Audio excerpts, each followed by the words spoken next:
మంచు చర్యలు విరిగిపడటంతో ఆకస్మిక వరదలు పోటెత్తి భారీ విధ్వంసాన్ని చవిచూసిన నేపాల్కు మరో జల ప్రళయం ముప్పు పొంచి ఉంది. నేపాల్ టిబెట్ సరిహద్దుల్లో కొత్తగా ఏర్పడిన సరస్సు ఏ క్షణమైనా బద్దలయ్యే ప్రమాదం పొంచి ఉందని చైనా హెచ్చరించింది. రానున్న 3 రోజుల్లో ఈ సరస్సు కట్ట తెగి మరింత భారీ వరద ముంచెత్తే అవకాశం ఉందని ఆందోళన వ్యక్తం చేసింది. మెరుపు వరదల బీభత్సంతో నేపాల్లో సహాయక చర్యలు కొనసాగుతుండగానే నేపాల్ టిబెట్ సరిహద్దులో కొత్తగా ఏర్పడిన బ్యారియర్ లేక్ గుండెల్లో రైళ్లు పరిగెత్తిస్తోంది. ఇప్పటికే ఆకస్మిక వరదలు, కొండచర్యలు విరిగిపడిన ఘటనలతో విలవిలలాడుతున్న నేపాల్కు ఇప్పుడు ఇంకో జల ప్రళయం పొంచి ఉంది.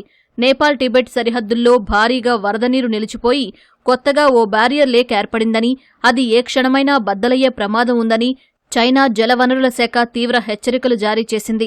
రానున్న 3 రోజుల్లో ఈ సరస్సు కట్టతెగి మరింత భారీ వరద ముంచెత్తే అవకాశం ఉందని ఆందోళన వ్యక్తం చేసింది. నేపాల్లో మృతుల సంఖ్య అంతకంతకు పెరుగుతున్న వేళ తాజా హెచ్చరికలతో ఇరు దేశాల అధికారులు అప్రమత్తమయ్యారు.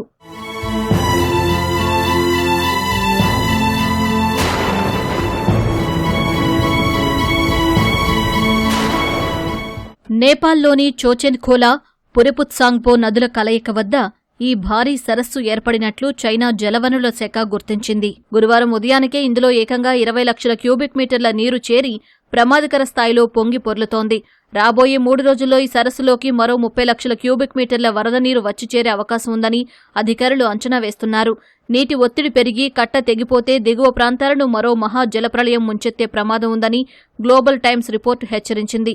ఈ ముప్పును ఎప్పటికప్పుడు పర్యవేక్షిస్తున్న చైనా అధికారులు ప్రాణ, ఆస్తి నష్టాన్ని నివారించేందుకు ఫ్లడ్ సిమ్యులేషన్స్ ద్వారా ఎమర్జెన్సీ రెస్పాన్స్ ప్లాన్ను సిద్ధం చేస్తున్నారు.